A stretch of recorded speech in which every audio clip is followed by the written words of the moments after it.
যারা অভিভাবক অনেকেই অন্ধকার কবর আছে, বিশেষ করে একটা দোয়া করবেন। আর আমাদের যে উদ্দেশ্য আমরা আসলে কমিটি গঠন করছি সেটার মতো হয়, সেই উদ্দেশ্য আমাদের সঙ্গে দোয়া করবেন। اللهم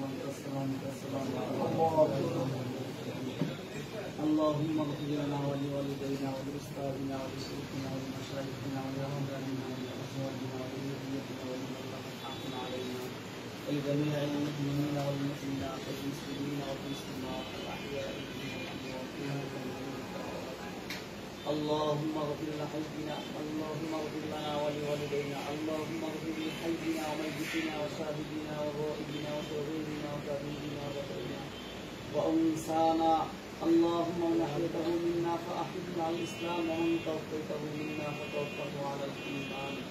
ربنا آتنا في الدنيا حسنة وفي الآخرة حسنة وقنا عذاب النار وقنا عذاب القبر وقنا عذاب يوم القيامة إنك لا تخلف الميعاد. يا الله আমরা প্রতিদিন আমরা তোমার দরবারে হাত তুলছি। ইয়া আল্লাহ এই মাহিরা তোমার দরবারে শেষবারের মতো হাত বাড়িয়েছি। ইয়া আল্লাহ তুমি আমাদের প্রত্যেকের জীবনের সমস্ত গুনাহকে মাফ করো।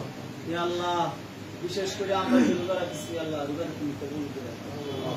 ইয়া আল্লাহ আমাদের যারা হাত রয়েছে এখানে আল্লাহ আমাদের তারা অন্ধকার কবরে আছে, তারা হাজার হাজার মন মাটি বুকে নিয়ে আল্লাহ এতিমের মতো চলতে আছে, তাদের পক্ষ হইতে আমরা ক্ষমা চাইতেছি আল্লাহ। ইয়া আল্লাহ তাদের প্রত্যেকের কবরে আযাব থেকে মাফ করে দাও। ইয়া আল্লাহ যারা আযাব